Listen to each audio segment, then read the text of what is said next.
morning. Welcome to Grace Church. We're here again streaming live, and we're glad to have you with us.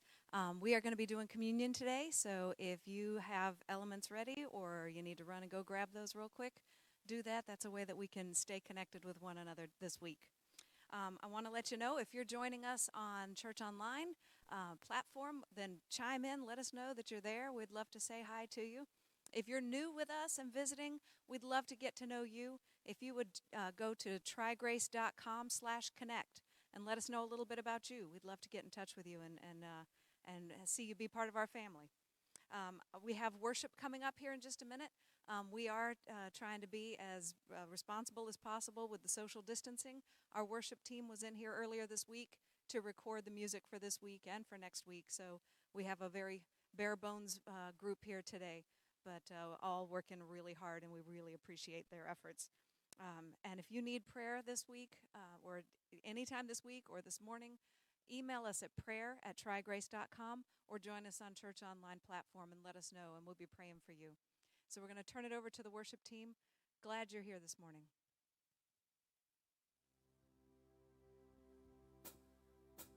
Good morning, church family. We're going to dive right into some worship this morning, and we hope that you'll join us from wherever you are.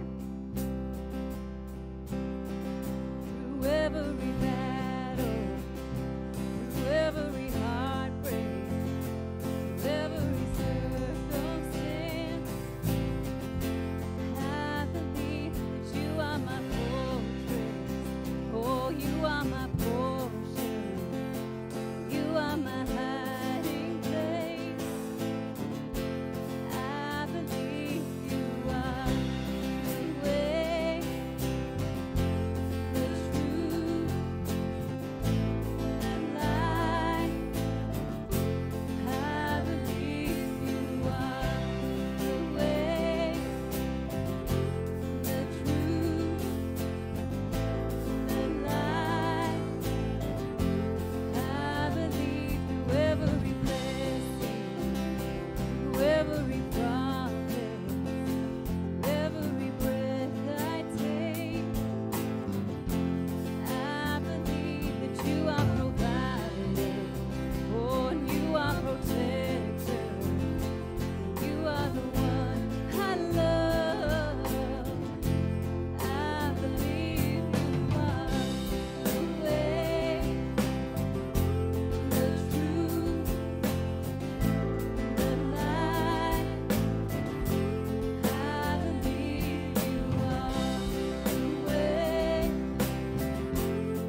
Welcome back.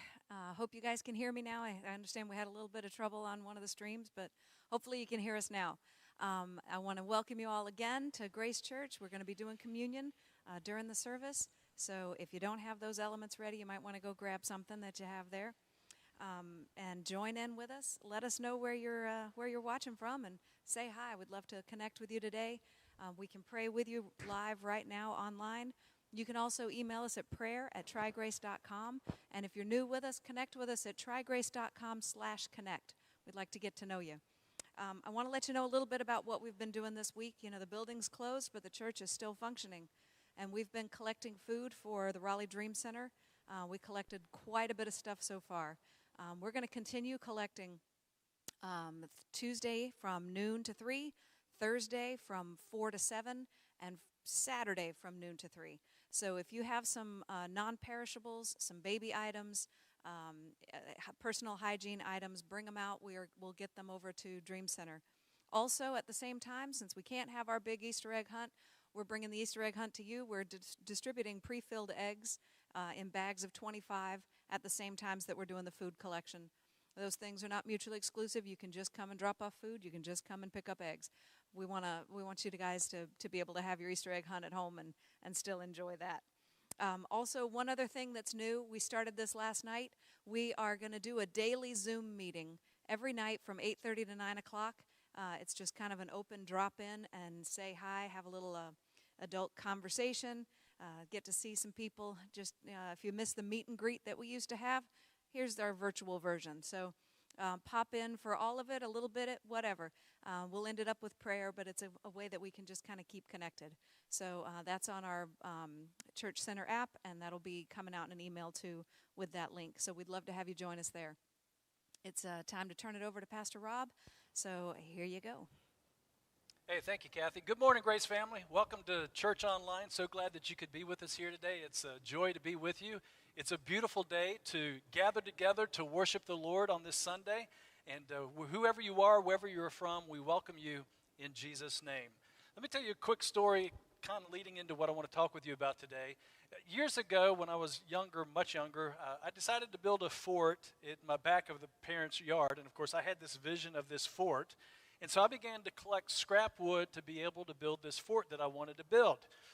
I got enough wood together, and so I started to work to build the platform. It was going to be between 3 trees, so it was going to be a triangular-shaped a fort. And I was putting the structure up for the flooring, and I was using 2x4s. And then I climbed up onto the 2x4s to do some additional nailing. And while I was standing on the 2x4s, they cracked, they gave way, and I fell about 6 or 7 feet onto the ground, flat on my back, and I sat there just stunned and hurting from that. And of course, the problem was that the 2x4 is not really a good structure to build a foundation on. And it occurred to me that because of the stress, that this is actually kind of something that's going on with us today. We have built our lives on certain structures, expectations, assumptions, and beliefs. And those things are being tested in ways today like they haven't been tested in some time. And you are feeling the stress of this moment. And you're wondering, man, it's like the world has changed. It's gone crazy. You're wondering how long it's going to last. Is it going to end? When will it end? Coronavirus is directly before us. We can't get away from it. It's on news. I'm preaching about it today. It's on social media. It's everywhere. Even on my phone, my weather app on my phone, it has an update in red about North Carolina, the total cases and the number of new cases today. I haven't looked at it to see what it's saying right now. Grocery stores are doing their best to supply us with necessities, but some people are still having problems finding certain food items and products. News came out this week that unemployment hit 3.3 million. That's a lot of people unemployed. And they are being impacted by what's happening, and that doesn't include the people in the families that those represent. So there's a lot of stress there. I know that some of you have had to make some really hard choices at work. You're in charge, you're a boss, or you have a small business, and things are at such a place right now where you've had to let people go, good employees, people that you care for, and it hurts them, it hurts you. You know the impact it's going to have on their families. and it's difficult, and you're under a lot of stress. And in fact, you're not even sure about your economic future. You're dealing with stress. Maybe you lost your job, and you're out there now trying to figure out what to do next. There are people who were looking forward to graduation and ceremonies and celebrations for graduating high school and college, and all those plans have now changed. And what does that mean for the future? I don't know. You're experiencing a high level of stress because you are at home with the kids all day long, and it is overwhelming. Some of you are trying to homeschool, and I saw someone post on Facebook, said homeschooling day 3. Everyone graduated, we're done. And you are stressed by all of this. And this stress is not only impacting you, it's impacting your relationship with your spouse, it's impacting your relationship with family and friends. And some of you are feeling all alone right now. You're feeling isolated. The social distancing has already taken a problem perhaps that you've been dealing with, and it has multiplied that. And loneliness is a horrible human experience. We were not created to be alone, and that is causing stress on you. See, when our way of life is upended, when things get changed so drastically, it brings stress along with it. I'm reminded of something that Andy Stanley says. He says, pay attention to the tension. Pay attention to the tension. That tension that you're feeling, that stress that you're experiencing, what you are feeling right now, it's telling us something, and we need to listen to what it's saying. And if we don't listen to it, we actually ignore it to our own peril. I was thinking about this, and a friend posted this meme on Facebook from the contemplative monk, and it really speaks to what our situation is, and I believe it speaks to what it is that we're feeling right now. He said this, it said, the heaviest burdens that we carry are the thoughts in our head. The heaviest burdens that we carry are the thoughts in our head. We are carrying thoughts in our heads, thoughts that are stressful, that are heavy, that are burdensome. They are uncertain, they are fearful because of everything that is going on. And if I had to think about what these tension, what this stress is saying to us, if there is a word that can really sum up what it is that we are experiencing, it is simply this. It is anxiety. Let's put a name to what many of us are dealing with, anxiety. We are anxious about the present, we are anxious about the future, and we don't have very many answers right now. Dr. Tanya Jovanovic, I'm hoping I'm saying her name right, she is a consulting editor at anxiety.org. She defines anxiety this way. Anxiety is the mind and body's reaction to stressful, dangerous, or unfamiliar situations. It's the sense of uneasiness, distress, or dread you feel before a significant event. It's kind of like that moment when your spouse looks you in the eye and in a deadly serious tone says to you, we need to talk. Your stomach just drops out, it bottoms out, and you're like, oh my goodness, now what? You know, it's that sense of dread. It's like, what in the world? And doesn't that perfectly describe what we're experiencing right now? Anxiety. Over the past week, I've been thinking about and meditating on a passage from the book of Psalms. It's 2 verses found in Psalm 94, verses 18 and 19. The psalmist writes, and he said this, when I said, my foot is slipping, your love, O Lord, supported me. When anxiety was great within me, your consolation brought joy to my soul. So the writer of the psalm is experiencing something that has overwhelmed him in life. His situation is stressful, and his mind is filled with anxiety. And the anxiety brought him to a place where he described it as if though his foot was slipping. Now, what does he mean by that? I believe what he's saying is that his faith was failing, his hope was fading, his courage was waning, his endurance was giving out. He had reached a place where he was at the end of his resources. His thoughts are turbulent and extreme. Someone once described anxiety as being like drawn and quartered by horses. And if you know what that is, I'm not going to go into detail, but it's like you're just being ripped apart. And that really describes what anxiety does to us. It rips us apart. We go from belief to doubt, from hope to being hopeless, from having faith to being fearful, from having confidence to cowardice. We go from extremes like one moment, it's going to be okay, everything's going to be all right. And then the next moment we're going, it's the end of the world as we know it. The psalmist reached a place where he said, my foot is slipping.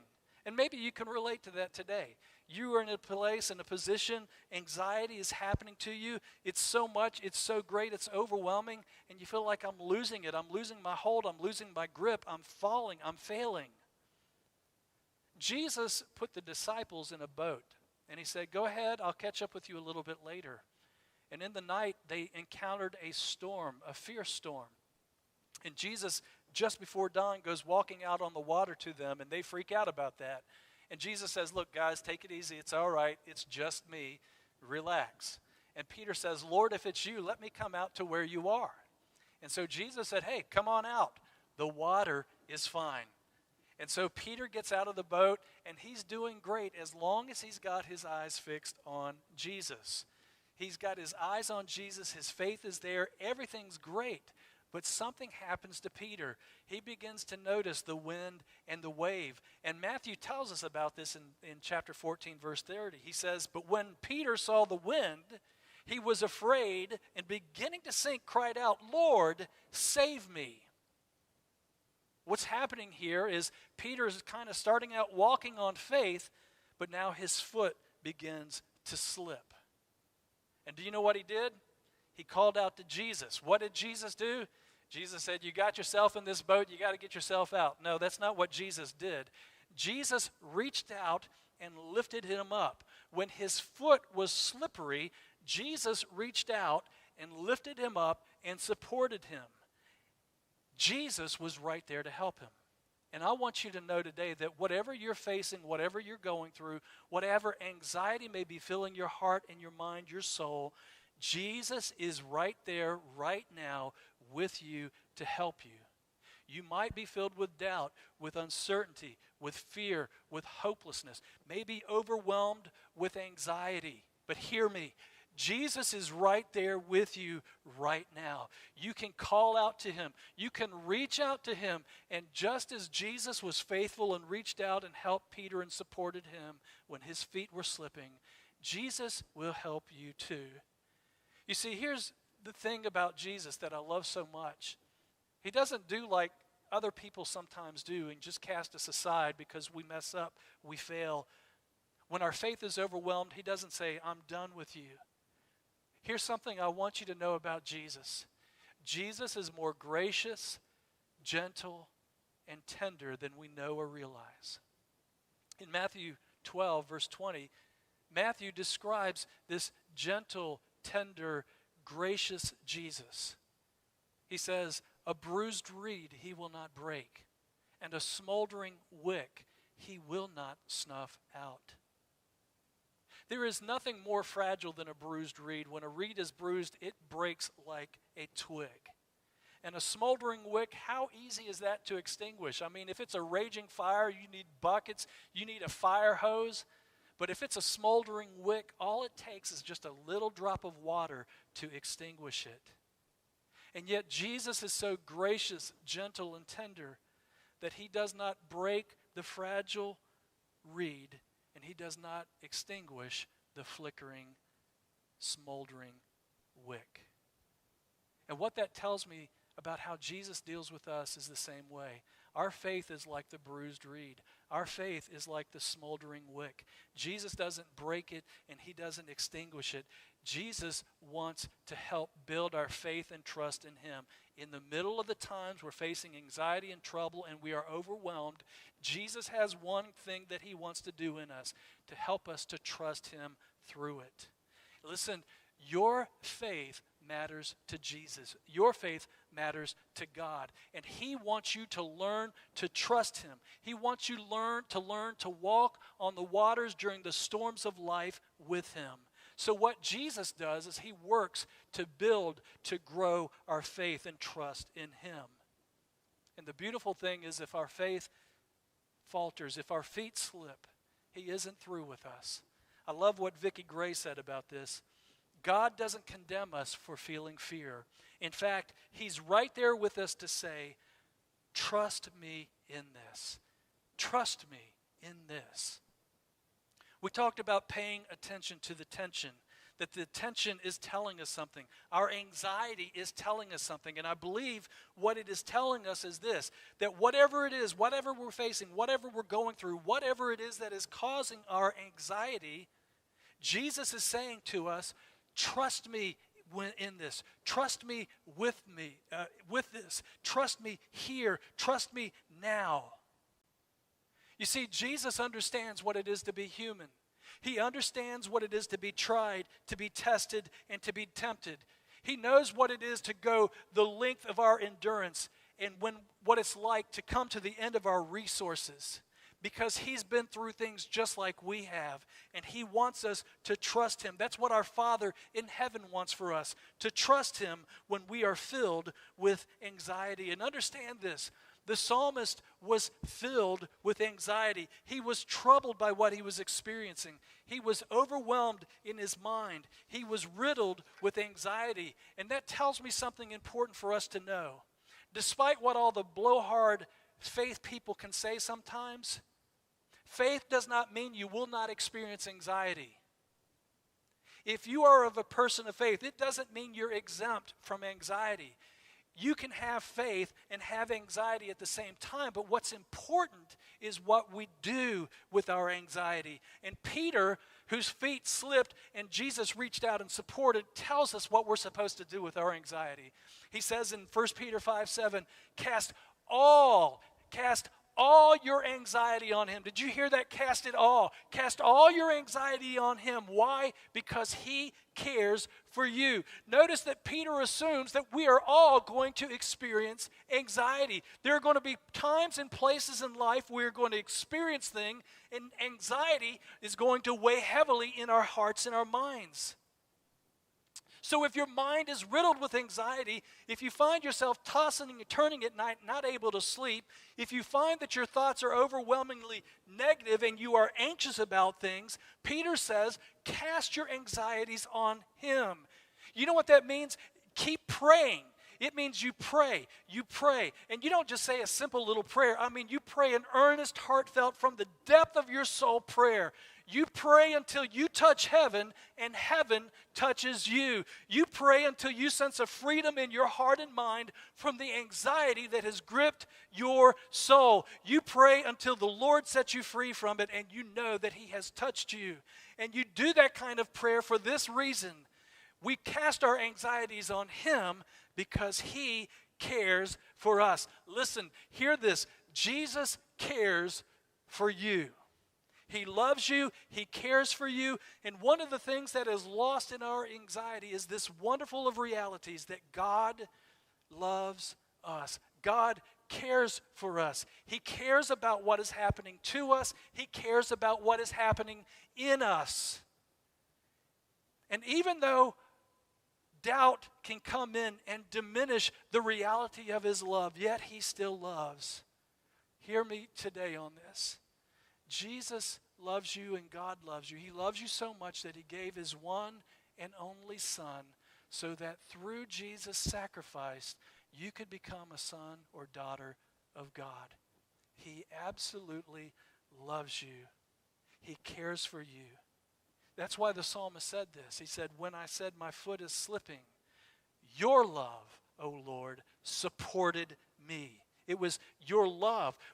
If you've ever been on ice and your feet are slipping and sliding, you're like all over the place and you can't get firm support, you know. It's when Jesus reaches out of love, he grabs you and he supports you. He holds you and he says, I've got this. He said, the psalmist continued, he said, when anxiety was great within me, what happened? He said, your consolation. What consolation? It was knowing the love of God, the covenant love of God. Your consolation brought joy to my soul. You see, God's love supports us when our feet are slipping, and God's love consoles us when we are anxious, and it brings joy to our soul. Can I encourage you to do something today? Instead of fixating your thoughts on your anxieties, can I encourage you to fix your thoughts on God's great love for you and allow his joy to fill your heart and soul. God has forever declared his love for us in Jesus. I want you to let that sink in. In a world that is being shaken and torn apart right now on so many different levels, there is one thing that remains unchanged. There is one thing that stands firm forever, and that is God's love for you. God, who is the same yesterday, today, and forever, is the God whose love never fails. And it will be there to help you, to support you, and to console you in life. You see, his love is your peace. It is your protection. It is your joy. It is your hope. It is your victory. So delight in his love. Rejoice. Rejoice in his great love for you. And hear me on this, especially if you were feeling alone and isolated today. You feel lonely. But this is to all of us, but especially to you. Listen, all hell may break loose against you, but you will never be abandoned. You will not be forsaken. You will not be left alone. Jesus said, I am with you always to the very end of the age. You're not alone. You're not lonely. He is right there, right now with you. You see, his banner over you is love. It is his declaration over our lives. His banner is love. His love is your delight and crown. His love is your assurance, comfort, and hope. His love is your protection and provision. And his banner over you is love. And that means that is your source for peace, for strength, and for joy. When his love supports you and it consoles you, it will bring joy to your heart. As I wrap up the message this morning, I want to share with you just real quick some words of Jesus that speaks to what we've talked about today on anxiety. Jesus said this. He said, in this world you will have trouble, but take heart. I have overcome the world. In this world, there's a 30% chance of trouble. That's not what Jesus said. In this world, it's likely that you're going to have trouble. That's not what Jesus said. Jesus said, in this world, you will have trouble. Now, he wasn't trying to be a pessimist. He was just telling us the reality of the situation of living in a world that is fallen and broken. We are going to have trouble. And he doesn't tell this so that we freak out or we're anxious and overwhelmed. He tells us so that we're prepared, so when it happens, we're not surprised by it. We don't go around expecting it, but we're not surprised when it happens. In this world you will have trouble, but, he said, take heart. Be of good cheer. Be joyful in the midst of trouble. Why? He said, because I have overcome the world. And he showed that when he lived, he died on the cross, and he rose again with a life that is indestructible. And that's what his love is for you. It is indestructible. And in this, we have real hope for an anxious heart, and there is real peace for a troubled and weary mind. Jesus has overcome the world. Allow his love to support you when your feet are slipping. Allow his love to console you when you are anxious and bring you joy because Jesus has overcome the world. Praise the Lord. That is good news for us today. And listen, this is so important for you to know. Jesus overcame once and for all. He lived, he died, he rose again. He is victorious once and for all. But we have to live that out daily. And you might pray today and you might get victory over anxiety today, but tomorrow comes and there's some problems that you're dealing with and you feel that anxiety begin to overwhelm you again. You know what? You need to remember that his victory is your victory and apply it to your circumstances that day. We have to apply his victory daily in our life to each and every situation that we face and circumstance that we go through. Jesus overcame once and for all, and we are victors because of him. So let me just wrap up and say this. If you are feeling anxious, pay attention to the tension. It's telling you something. Anxiety is at work in your heart and mind. It's telling you something. And what it's telling you is that you need to trust Jesus with it. Whatever it is, you need to trust him with it today. Cast your anxiety on him. Do it because he cares for you. And when you cast it, it means you don't just take it to him, but you're saying, God, this is beyond me. This is more than I can handle. It's beyond my resources and ability. I'm not holding on to it. I'm throwing it on you because you can handle it. You can deal with it. You lived, you died, you rose again, you overcame, and I'm going to let you handle this because it's too big for me. Cast your anxiety on him because he cares for you. And as you do that, God's love will support you if your feet are slipping, if your faith is failing. And God's love will console you when your mind is filled with anxiety. And because he overcame, that also means you can be joyful. As we said at the beginning of the year, choose joy. And we want you to choose joy today. We're going to receive communion at this time. So if you would, go ahead and get your elements together. This is something that we can do together for the Lord's table. We can't gather together here together in person, but we can gather together spiritually around God's table, and we can celebrate the Lord's Supper where all of us, whatever our background, whatever our color, whatever our socioeconomic status, it doesn't matter. We all come together as the family of God, and we share together and celebrate and remember what Jesus did for us on the cross. And on the night that Jesus was betrayed, he took the bread, he blessed it, he broke it, and he said to his disciples, he said, "This is my body which is broken for you. Take and eat in remembrance of me." Would you take and eat in remembrance of him?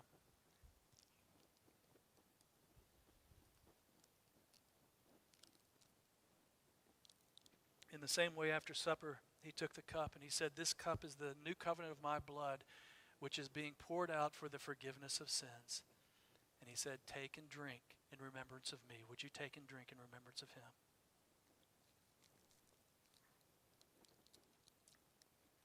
And Jesus said, "As often as you eat this bread and drink this cup, do it in remembrance of me."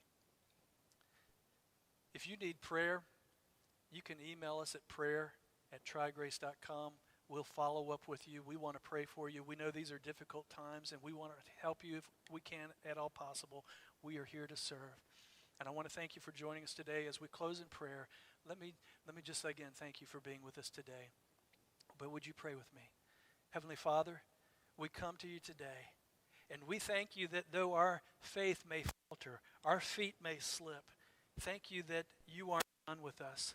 Thank you that you are at work in our hearts and lives to build our faith, to grow our faith, to help us to trust you. Lord, there are many people dealing with anxiety today, and that anxiety should be telling us something. And what it's telling us is this is an area where we need to trust you. It's not an area we need to freak out, but it's an area where we just need to come to you and say, God, we need to trust you in this. And so we do that today. Whatever it is that we're anxious about, we bring it to you today. We cast our cares on you, knowing that you care for us. Thank you so much for caring for us. Thank you so much for loving us. And thank you that your love is so gracious, so amazing, so real, that even though our feet are slipping, your love supports us. And even though our minds are riddled with anxiety, your love consoles us so that we can have your joy. And thank you that you have provided that for us in Jesus. And for all you do, we thank you and we praise you in Jesus' name. Everybody said, amen.